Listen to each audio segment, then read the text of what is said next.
आप सभी शिक्षक साथियों को मेरा नमस्कार। Welcome to my YouTube channel नई पहल लर्न विद फन।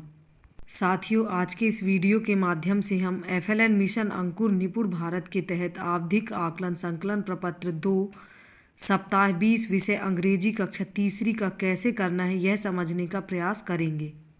साथियों, इसके लिए हमें बच्चों की अंकुर वर्कबुक और ट्रैकर की आवश्यकता होगी।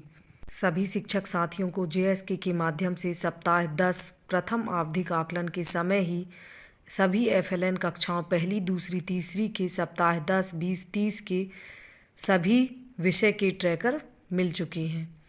सप्ताह 20 कक्षा 3 अंग्रेजी आवधिक आकलन संकलन प्रपत्र 1 जिला। साथियों, यहाँ आपको अपने जिले का नाम लिखना है। ब्लॉक, यहाँ आपको अपने ब्लॉक का नाम एवं यहाँ आपको अपने विद्यालय का नाम इस तरीके से लिखना है। शिक्षक साथी आकलन प्रपत्र से छात्रों का आकलन करें और इस संकलन प्रपत्र को भरें। दिए गए कॉलम में सही और गलत का निशान लगावें।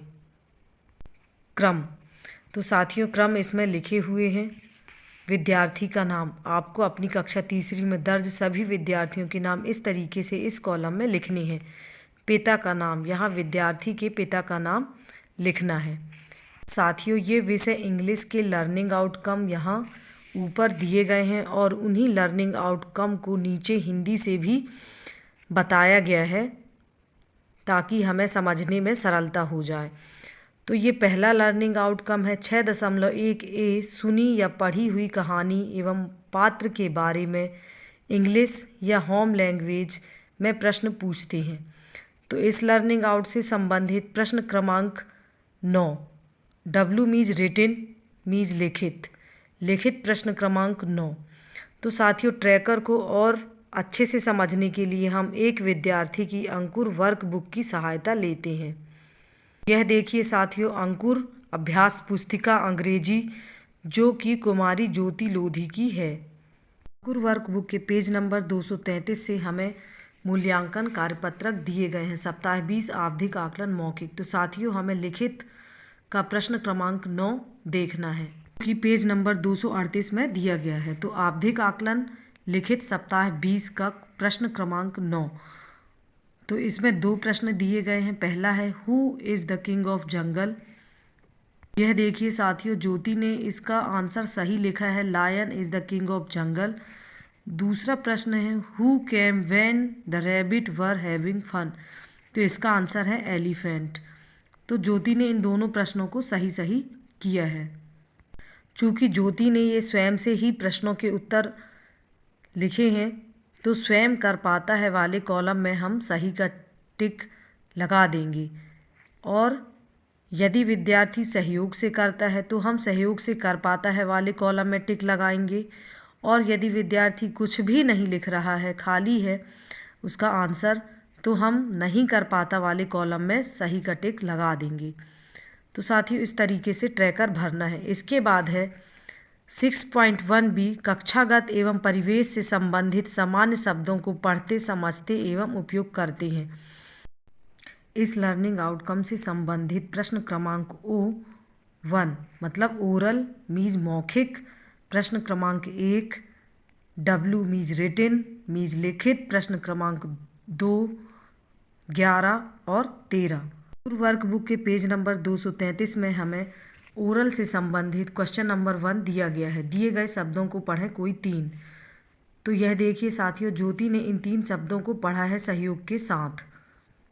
इसके बाद पेज नंबर 235 में रिटिन प्रश्न क्रमांक 2 right the sentence using word wave. तो यह देखिए ज्योति ने इसे सही लिखा है।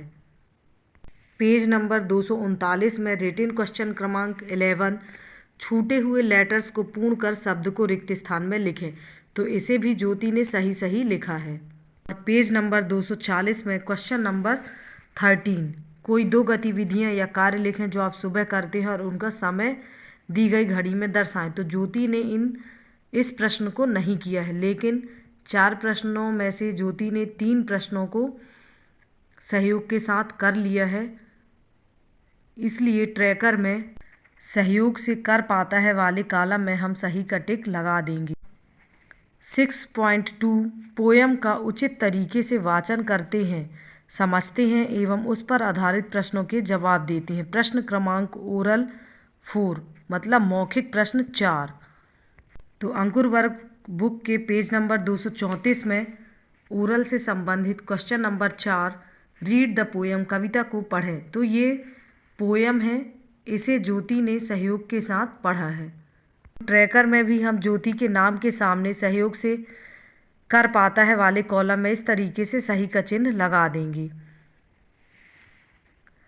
6.4 उचित हाव भाव के साथ रोल प्ले में सहभागिता करते हैं तथा संवाद को समझते हैं।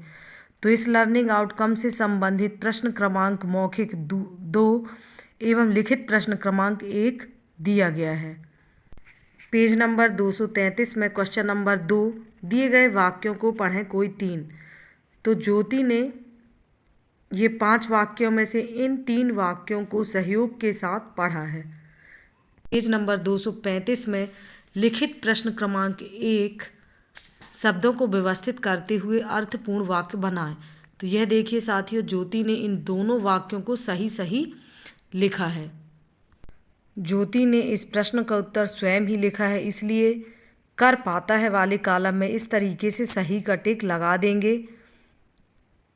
6.6 स्तर अनुरूप कक्षागत या परिवेश आधारित प्रिंट सामग्री को पढ़ते व समझते हैं एवं संबंधित प्रश्नों के जवाब देते हैं। तो इस लर्निंग आउटकम से संबंधित प्रश्न क्रमांक लिखित 7 और 15 हैं। पेज नंबर 237 में लिखित प्रश्न क्रमांक 7 बॉक्स में दिए गए शब्दों की सहायता से वाक्यों को पूर्ण करें। तो यह देखिए साथियों, ज्योति ने इन दोनों वाक्यों को सही लिखा है। एवं पेज नंबर 241 में यह प्रश्न क्रमांक 15 दिया गया है, जानवरों के चित्र देखकर वर्ड पजल को पूरा करें। तो ज्योति ने इसे सहयोग के साथ पूर्ण किया है। ज्योति के नाम के सामने इस लर्निंग आउटकम के नीचे वाले कॉलम में सहयोग से कर पाता है वाले कॉलम में इस तरीके से सही का चिन्ह लगा देंगे। तो साथियों, जिस तरीके से हमने कुमारी ज्योति का ट्रैकर अंकुर वर्क बुक की सहायता से भरा है, इसी तरीके से कक्षा तीसरी में दर्ज सभी बच्चों का ट्रैकर हम भर लेंगे। साथियों, विद्यार्थी की अंकुर वर्क बुक में मौखिक एवं लिखित से संबंधित बहुत सारे प्रश्न दिए गए हैं, जबकि ट्रैकर में कुछ ही प्रश्नों को लिया गया है। तो हमें बच्चों की अंकुर वर्क बुक में सभी प्रश्नों को हल कराना है और चेक करना है। साथियों, मेरे द्वारा बताई गई जानकारी यदि आप लोगों को अच्छी लगी हो तो प्लीज़ मेरे चैनल को सब्सक्राइब करें और शेयर करें ताकि अन्य शिक्षक साथियों तक यह जानकारी पहुंच सके। Thank you.